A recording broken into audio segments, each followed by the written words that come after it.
আমাদের অ্যাপ্রোচে যদি কষ্ট পেয়ে থাকে আমরা ঐক্যবদ্ধ শিক্ষার্থী জোটের পক্ষ থেকে সবার কাছে ক্ষমা চেয়ে নিচ্ছি। একই সাথে শিক্ষার্থীরা অনেক বেশি ক্লান্ত, কিন্তু আমরাও ক্লান্ত, কিন্তু এই ক্লান্তটা হচ্ছে উৎসবের। এই ক্লান্তিটা কখনো হচ্ছে ওই যে একটা মানসিক প্রশান্তি আছে যে আমরা শিক্ষার্থীদের কাছে যাইতে পারছি, তাদের কথাগুলো শুনতে পারছি। ক্লান্তি হলো চেহারার মধ্যে ক্লান্তির প্রতিচ্ছবি আমাদের দেখা যাচ্ছে না।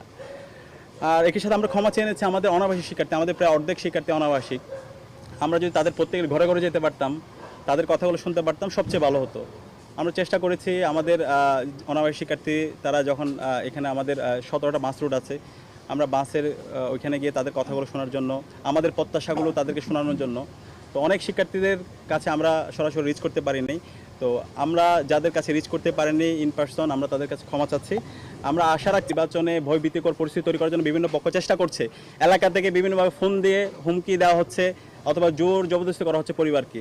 আপনারা বিশ্ববিদ্যালয়ের শিক্ষার্থীরা, মেধাবী শিক্ষার্থী, কোনো ধরনের এ ধরনের হুমকি, কোনো ধরনের এলাকার কারো ফোন দ্বারা পরিচিত না হয়ে বরং সৎ, দক্ষ, আদর্শ, দেশপ্রেমিক এবং শিক্ষার্থী বান্ধব কাজের সাথে যারা জড়িত ছিল, জুলাইয়ের আকাঙ্ক্ষাকে যারা ধারণ করে, সেই সমস্ত নেতৃত্বকে আপনারা বাছাই করে নেবেন। এবং সে জায়গায় আমরা বিশ্বাস করি আমাদের ঐক্যবদ্ধ শিক্ষার্থী জোটের আমাদের যে নেতৃত্ব, আমরা দৃঢ়ভাবে বলতে চাই জুলাই বিপ্লব এবং জুলাই বিপ্লব পরবর্তী 1 বছর জুড়ে শিক্ষার্থী বান্ধব যতগুলো কাজ হয়েছে, ক্যাম্পাসে ওয়েলফেয়ারমূলক যতগুলো কাজ হয়েছে, বিশ্ববিদ্যালয় প্রশাসনকে বাধ্য করার জন্য আমরা 63 দফা সংস্কার দিয়েছিলাম বিশ্ববিদ্যালয়কে নতুনভাবে ঢেলে সাজানোর জন্য। এবং আমাদের অনেকগুলো ওয়েলফেয়ারমূলক আমরা কাজ করেছি যেগুলো শিক্ষার্থীরা স্বতঃস্ফূর্ততার সাথে আমাদেরকে গ্রহণ করেছে। এবং